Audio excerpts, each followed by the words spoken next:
Beyond civilization.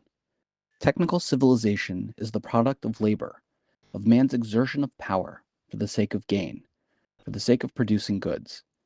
It begins when man, dissatisfied with what is available in nature, becomes engaged in a struggle with the forces of nature in order to enhance his safety and to increase his comfort.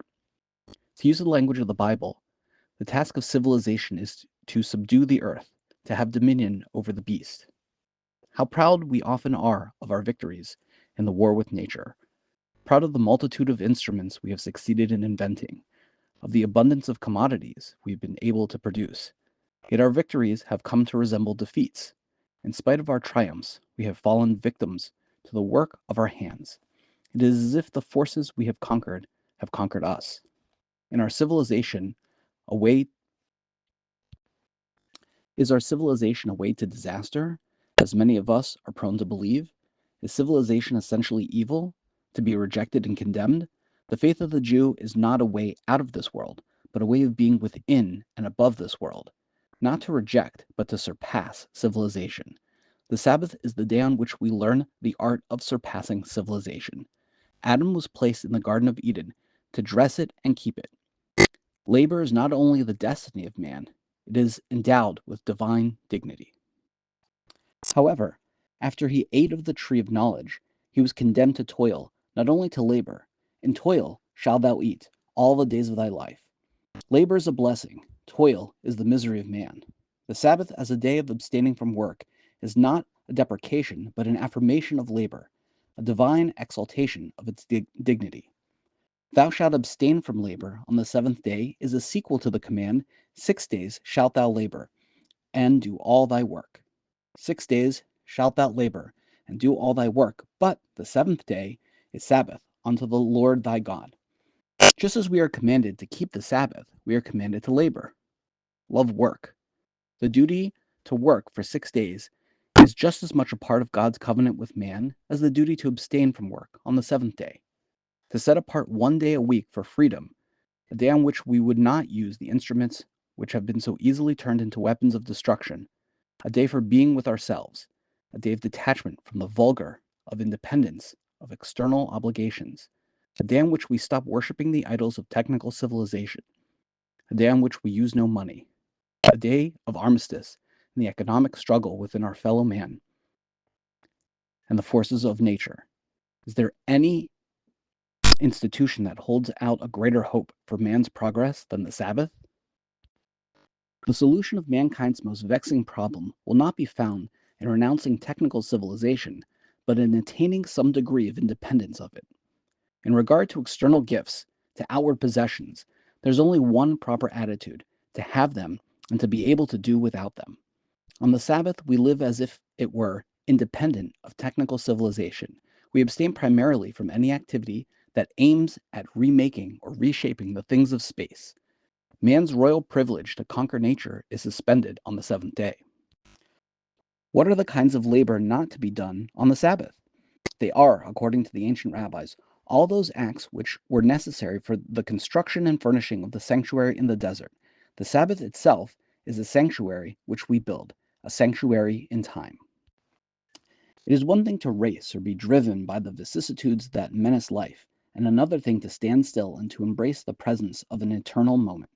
The seventh day is the armistice in man's cruel struggle for existence, a truce in all conflicts, personal and social, peace between man and nature, peace within man, a day on which handling money is considered a desecration, on which man avows his independence of that which is the world's chief idol. The seventh day is the exodus from the tension, the liberation of man from his own muddiness, the installation of man as a sovereign in the world of time. In the tempestuous ocean of time and toil, there are islands of stillness where man may enter a harbor and reclaim his dignity. The island is the seventh day, the Sabbath, a day of detachment from things, instruments, and practical affairs, as well as of attachment to the Spirit. The Sabbath must all be spent in charm, grace, peace, and love, for on it even the wicked in hell find peace. It is therefore a double sin to show anger on Sabbath. You shall kindle no fire throughout your habitations on the Sabbath day, is interpreted to mean, Ye shall kindle no fire of controversy, nor the heat of anger. Ye shall kindle no fire, not even the fire of righteous indignation. Out of the days through which we fight, and from whose ugliness we ache, we look to the Sabbath as our homeland, as our source and destination, its day in which we abandon the plebeian pursuits and reclaim our authentic state, in which we may partake of blessedness, in which we are what we are, regardless of whether we are learned or not, whether our career is a success or a failure. It is a day of independence of social conditions. All week we may ponder and worry whether we are rich or poor, whether we succeed or fail in our occupations, whether we accomplish or fall short of reaching our goals. But who could feel distressed when gazing at spectral glimpses of eternity, except to feel startled at the vanity of being so distressed? The Sabbath is no time for personal anxiety or care, for any activity that might dampen the spirit of joy. The Sabbath is no time to remember sins, to confess, to repent, or even pray for relief, or anything we might need. It is a day for praise, not a day for petitions. Fasting, mourning, demonstrations of grief are forbidden.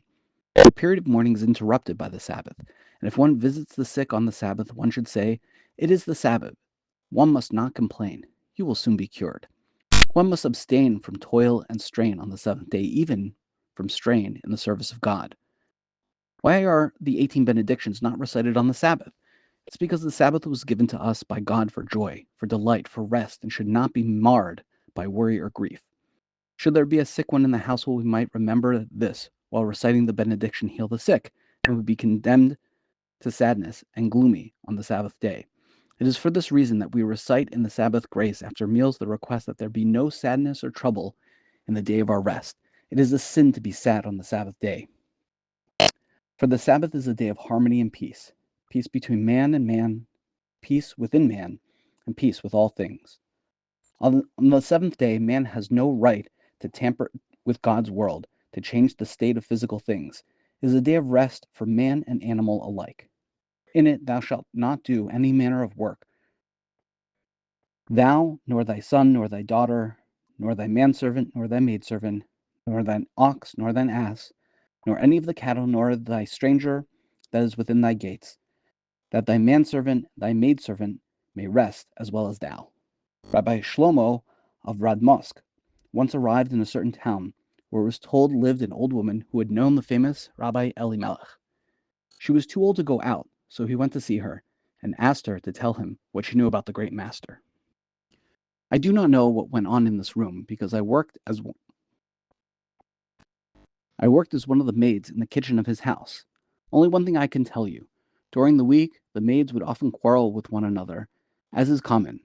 But week after week, on Friday, when the Sabbath was about to arrive, the spirit in the kitchen was like the spirit on the eve of the Day of Atonement. Everybody would be overcome with an urge to ask for forgiveness of each other. We were all seized by a feeling of affection and inner peace. The Sabbath thus is more than an armistice, more than an interlude. It is a profound conscious harmony of man and the world, a sympathy for all things, and a participation in the spirit that unites what is below and what is above. All that is divine in the world is brought into union with God. This is Sabbath, and the true happiness of the universe. 6 days shalt thou labor and do all thy work.